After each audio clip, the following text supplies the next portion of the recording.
Welcome to Meenestham. Upcoming రివ్యూలోకి వెళ్ళిపోదాం. అమర్, పార్థసారథి, మనోహరి, పిల్లలు అందరూ కలిసి డైనింగ్ టేబుల్ దగ్గర భోజనం చేస్తూ ఉంటారు. పార్థసారథి మనోహరికి భోజనం దగ్గరే ఇన్వెస్టిగేషన్ చేస్తూ ఉంటారు. ఏంటి మనో గారు, కొన్ని సంవత్సరాల క్రితం మీరు కలకత్తాలో ఉన్నారంట కదా, అక్కడికి దగ్గరలోనే రణ్వీర్ ఇల్లు కూడా చాలా ఫేమస్ కదా, ఆ ఇల్లు కూడా ఉంది కదా, మరి రణ్వీర్ మీకు తెలియకపోవడం ఏంటి అనగానే ఒక్కసారిగా పొరపోతుంది. అంటే తను ఫేమస్ అయితే నాకెందుకు తెలుస్తాడు అని అంటుంది. ఎందుకు తెలీదు?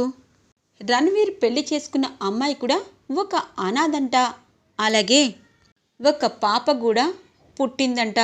తర్వాత ఎందుకు ఇద్దరిలో మరి వ్యతిరేకత వచ్చిందో తెలీదు, కానీ ఒక్కొక్కసారి మీరే రణ్వీర్ భార్య అని నాకు అనిపించింది ఈ ఇన్వెస్టిగేషన్లో అనగానే ఒక్కసారిగా బాగి, అబ్బా, మను అని ప్రేమగా పిలుస్తున్నాడు ఈ పార్థసారథి, వీళ్ళిద్దరికీ పెళ్లి చేయాలి అని అనుకుంటుంది.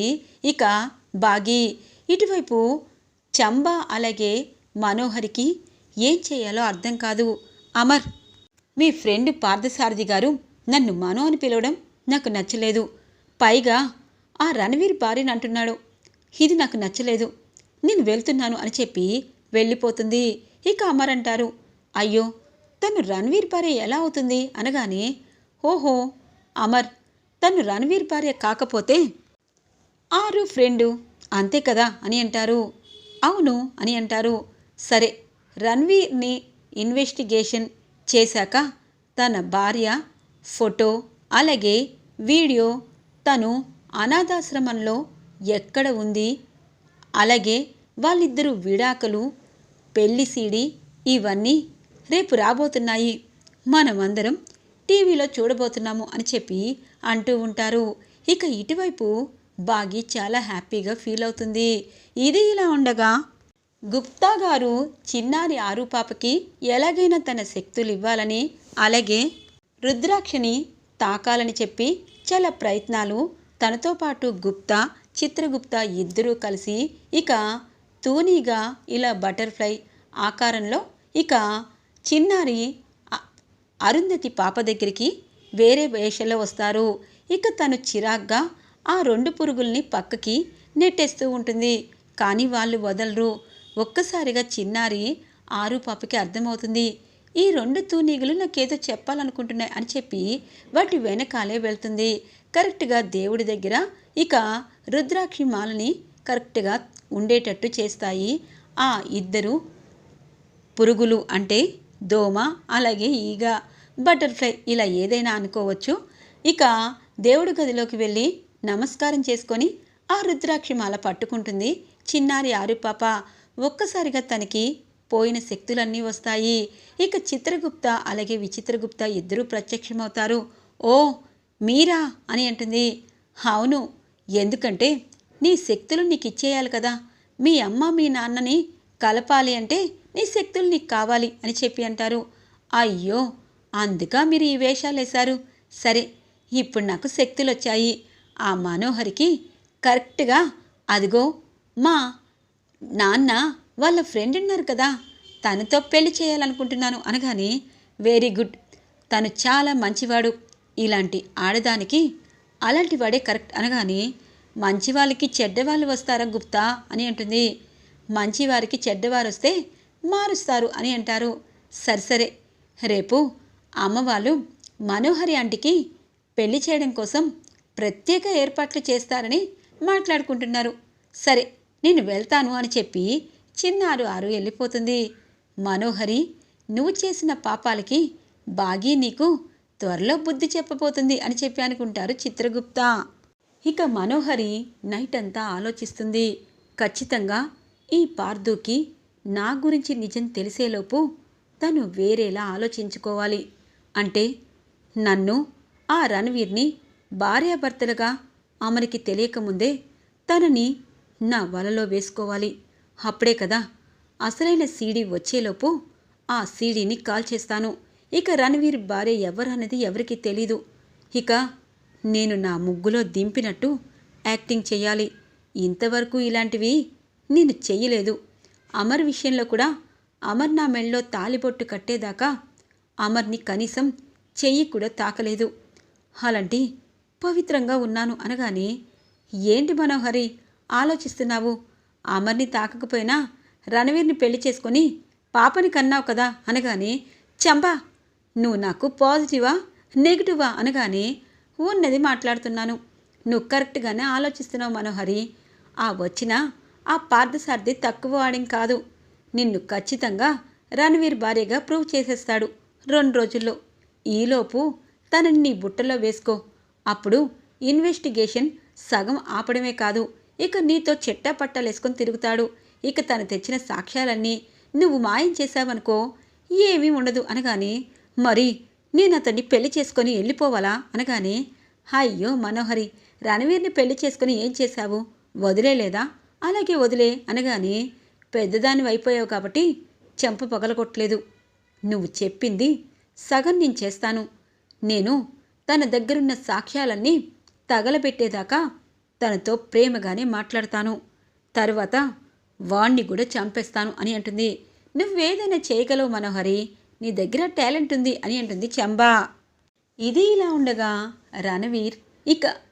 రణవీర్ మనోహరి ఫోన్ చేయడంతో ఇక కలకత్తా దగ్గరికి, అంటే ఫ్లైట్ ఉంటే అటు వెళ్ళిపోతారు. ఇన్వెస్టిగేషన్లో ఇక ఖచ్చితంగా రణవీర్ ఉంటే దొరికిపోతాడు. అందుకే రణవీర్ ఒక 2 రోజులు ఇక్కడ లేకుండా చేశాను అని చెప్పి అనుకుంటుంది. ఇందులో రాథోడ్ ఇక పార్థు దగ్గరికి వస్తారు. ఏంటి రాథోడ్ అనగానే, ఇంతకీ మీరు ప్రేమలో పడ్డారు కదా అని అంటారు. నేను ప్రేమలో పడ్డమేంటి అనగానే, ఒక మనోహరి అన్న పేరుని మనోదాకా వచ్చిందంటే ఏంటి అర్థం అనగానే, ఇంతలో బాగి, అయ్యో పార్థసారథి గారు, మీరేమీ మొహమాట పడక్కర్లేదు. తనకి మీకు ఈడు జోడు చాలా బాగుంది. అలాగే ఆయనతో నేను మాట్లాడతాను అని అంటుంది. అయ్యో బాగి, నిజం చెప్పాలంటే మనోహరిని ఫస్ట్ లుక్లోనే నాకు నచ్చింది. కానీ తనకు కూడా ఇష్టమో లేదో తెలియదు కదా అనగానే, అయ్యో ఇప్పటిదాకా ఇంటి కోసం తన పెళ్ళిని, తన జీవితాన్ని త్యాగం చేసింది. అలాగే అమరేంద్ర గారు, నేను తన్ని ఒప్పిస్తాము. మీలాంటి మంచి వాడితో పెళ్ళి అంటే ఏ అమ్మాయి వద్దనుకుంటుంది అనగానే, అలా అయితే నాకు ఇష్టమే అని అంటారు. ఇక రాథోడ్ బాగి ఇద్దరు, అబ్బా సరి అయిన సమయానికి సరైన వచ్చాడు మిస్ అమ్మ అనగానే, మరి మనో దగ్గరికి వెళ్దామా అని అంటుంది. ఇక మనోహరి ఇటువైపు బాగి రాథోడ్ వస్తూ ఉంటే, ఏంటి బాగి, ఏంటి రాథోడ్, నాకు ఏదైనా పని చెప్పాలనుందా అనగానే, లేదు పార్థు గారు మిమ్మల్ని పిలుస్తున్నారు, మనో ఎక్కడా అని ప్రేమగా పిలుస్తున్నారు అనగానే, అవునా సరే వెళ్తాను అని చెప్పి మనోహరి వెళ్తుంది. ఏంటి మిస్ అమ్మ, మన మనోహరి అమరేంద్రని వదిలేసి ఈ పార్థసారథిని పట్టుకుంటుందా అనగానే, ఏమోలే, అవతల వ్యక్తులు ఎంత మంచివారైనా ఈవిడ కుటిల బుద్ధికి, ఈవిడ పనులకి మనమేం చేయలేము. కానీ ఒకటి మాత్రం చెయ్యొచ్చు, ప్రేమ అనేది ఎప్పుడూ మనుషులకి కలుపుతుంది. ఇక పార్థసారథి గారి ప్రేమకి మనోహరి పడిపోవచ్చు అని అంటుంది. ఏమో మిస్ అమ్మ, అలా పడిపోతే ఇక ఇక్కడి నుండి ఈ మనోహరి ఆటలు సాగవు. అప్పుడు నువ్వు పిల్లలు సంతోషంగా ఉండొచ్చు. తను చేసిన తప్పుల్ని మీరు క్షమించేస్తారు అనగానే, అవును కదా రాథోడ్, ఎందుకంటే ఏ ఆడపిల్లకైనా అమ్మ, నాన్న, భర్త, పిల్లలు ఇలా ఉంటే వాళ్ళ జీవితం అందమైన పూలవనంలా ఉంటుంది. కానీ మనోహరి అనాథ. కానీ తనకి జీవితం ఇవ్వాలనుకున్న రణవీర్తో తను లేదు. పైగా ఆరు అక్క ఎంతో మంచిది. తనని కాలరాసి తన జీవితాన్ని నాశనం చేసి తనని చంపి ఇప్పుడు తన కుటుంబంలో చిచ్చు పెట్టాలని నా జీవితాన్ని కూడా నాశనం చేయాలనుకుంటుంది. తను బాగుపడటం లేదు, మనల్ని ప్రశాంతంగా ఉండటం లేదు. కానీ పార్థసారథి గారు లాంటి సిన్సియర్ మంచి అతను తన్ని మార్చచ్చు, అలాగే ప్రేమతో మార్చచ్చు. ఇక మను పెళ్ళి మనమే ఇంట్లో త్వరలో చేస్తాము అని అంటుంది బాగి. అవును మిస్ అమ్మ, నిజంగా మనోహరి చేసిన పాపాలకి చాలా శిక్షలు ఉంటాయి. కానీ పెళ్ళి అనే మంచి బంధంతో తను నీ కుటుంబం నుండి పంపించేయాలనుకుంటున్నావు. నువ్వు గ్రేట్ మిస్ అమ్మా అని అంటూ ఉంటారు రాథోడ్. ఇక మనోహరి పార్థసారథి దగ్గరికి వస్తుంది. మనోహరి గారు, నిజం చెప్పాలంటే ఈ శారీ చాలా బాగుంది. ఈ శారీ కలర్ మీకు సూట్ అయింది. నిజం చెప్పాలంటే పార్దు అని మీరెందుకు పిలవటం లేదు అని చెప్పి అంటారు. అయ్యో, నాకేమీ అలాంటిదేమీ లేదు. పార్థసారథి అని పిలిస్తే బాగుంటుంది కదా అనుకున్నాను. మీకు నచ్చినట్టు పార్థు అని పిలవాలా అని అంటుంది. అవును మను గారు అనగానే, మళ్ళీ గారెందుకు, మను అని పిలవండి అని అంటుంది. ఏంటి నిన్నంత సీరియస్గా ఉంది, ఈరోజు ప్రేమగా మాట్లాడుతుంది. పోనీలే, ఇక్కడ ఇన్వెస్టిగేషన్ పూర్తయ్యాక ఈ మనోహరి గారిని పెళ్లి చేసుకుంటాను అని అనుకుంటారు పార్థసారథి. కానీ మరి రణ్వీర్ భార్య మనోహరి అయితే అప్పుడు నా పరిస్థితి ఏంటి?